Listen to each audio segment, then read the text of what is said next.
آج ہم اولاد کے حقوق کے بارے میں کچھ گفتگو کریں گے۔ اللہ تعالیٰ نے جس طرح سے کہ والدین کے حقوق مقرر کیے ہیں، اسی طرح سے والدین پر اولاد کے بھی حقوق مقرر کیے ہیں۔ اولاد کے بہت سے حقوق ہیں، لیکن سب سے پہلا حق اور سب سے اہم حق یہ ہے کہ اولاد کو محبت ملے۔ اگر اولاد کی تربیت محبت پر ہوگی تو وہ محبت کے، امن و آشتی کے، صلح کے پیغمبر ہوں گے۔ وہ صوفیاء بنیں گے، وہ اہل اللہ بنیں گے، وہ دانشور بنیں گے، شاعر بنیں گے، آرٹسٹ بنیں گے۔ اگر خدا نہ خواستہ ان کی تربیت میں ان کو محبت نہ ملی، نفرت مل گئی، جو عام طور پہ گورننس دیا کرتی ہے یا دایاں دیا کرتی ہے، اگر اس کی تربیت نفرت پہ ہوئی تو آگے چل کے وہ نفرت کا سراپا بن جائے گا، دنیا میں نفرت پھیلائے گا، دہشت و گردی، جرم، ڈاکہ، ظلم، فساد، ان سب چیزوں کو پھیلائے گا۔ اور آپ اگر کبھی غور سے دیکھیں کہ دنیا میں یہ ظلم اور دہشت گردی کیوں پھیل رہی ہے، تو اس کا سب سے بڑا سبب آپ کو یہ ملے گا کہ انسان محبت سے محروم ہو گیا۔ بچہ پیدا ہوتے ہی ماں کی گود سے محروم ہو گیا، اس لیے کہ ماں کی ممتا سے بڑھ کے اللہ کے بعد، اللہ کے رسول صلی اللہ علیہ وسلم کے بعد، ماں کی ممتا سے بڑھ کے دنیا میں محبت کا کوئی اور منبع اور مصدر نہیں ہے، اس سے بڑا مرکز اور کوئی نہیں ہے۔ ماں کی گود، ماں کا سینہ، ماں کا پیار، ماں کا دودھ، اس سے بڑی اور کوئی تربیت نہیں ہوا کرتی۔ وہ بچہ بہت بد نصیب ہے جس کو ماں کا پیار نہ ملے، جسے ماں کا دودھ نہ ملے، جسے ماں کی گود نہ ملے۔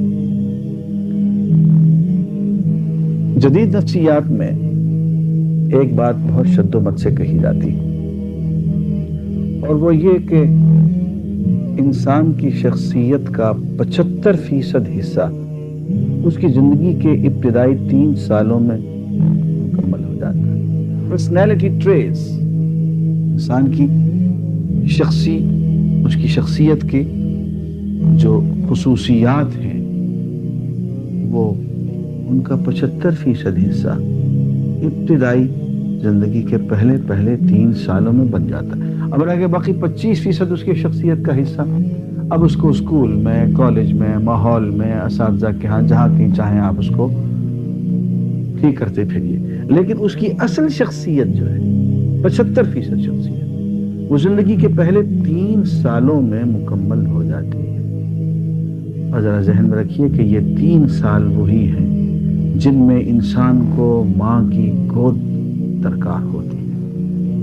اگر ان 3 سالوں میں اسے ماں نہ ملے، ماں کی گود، ماں کی ممتا، ماں کا پیار نہ ملے، اس کو ماں کی شخصیت ایسی نہ ملے جو اس کو ہر دم ساتھ کھلائے، اس کو قصے سنائے، اس کو کہانیاں سنائے، اس کے ساتھ بچہ بن کے رہے۔ اور یہ ہول ٹائم جاب ہے، ایسا نہیں ہے کہ آئے دفتر سے آئے، بچے کو ہیلو ہیلو کر دیا اور پھر اس کو آیا کہ یا گورننس کے حوالے کر دیا اور پھر کلب کی طرف روانہ ہو گئی۔ بچہ تو محروم ہو جائے، وہ تو باغی ہو جائے۔ بچہ تو 24 گھنٹے اپنی ماں کا پیار مانگتا ہے، اور ماں کی محبت جو ہے وہ جز وقتی چیز نہیں ہے، یہ ہمہ وقتی ہول ٹائم جاب ہے۔ یہی وجہ ہے کہ اسلام میں انسانی تربیت میں اور پھر قوم کے مستقبل میں جو اہمیت ماں کی تعلیم و تربیت کو دی ہے، وہ کسی اور چیز کو نہیں دی ہے۔ اور یہی وجہ ہے کہ ایک ماں کو یا ایک خاتون کو اور تمام کاموں سے فارغ کر کے صرف اس کام پہ لگا دیا گیا ہے کہ وہ اپنے بچے کی اور اپنی بچی کی تربیت کرے۔ اور اس اعتبار سے آپ اگر دیکھیں تو ایک لڑکے کی تعلیم سے کہیں زیادہ اہم ہے لڑکی کی تعلیم۔ بچی جب تعلیم حاصل کرتی ہے تو وہ پورے خاندان کو آگے چل کے تعلیم دیتی ہے، وہ پوری ایک نسل کو آگے تعلیم و تربیت دیتی ہے۔ تو پہلی اور اہم بات یہ ہے کہ بچے کا سب سے پہلا حق جو ہے بیٹی کا اور بیٹے کا، وہ یہ ہے کہ اس کو سینے سے لگایا جائے۔ ماں کا سینہ، ماں کی گود، ماں کی محبت، ماں کی پرورش، اس کی مامتا اس کو مہیا کی جائے، ورنہ اس کی شخصیت جو ہے کامل نہیں ہوگی۔ اور یہ 3 سال اس کو ماں کے سائے میں رہنا چاہیے اور ماں کو زیادہ سے زیادہ وقت اپنے بچوں کو دینا چاہیے۔ اور یہ بچے کا حق ہے کہ ماں باپ کی پریشانیوں کو وہ اپنی آنکھوں سے نہ دیکھے۔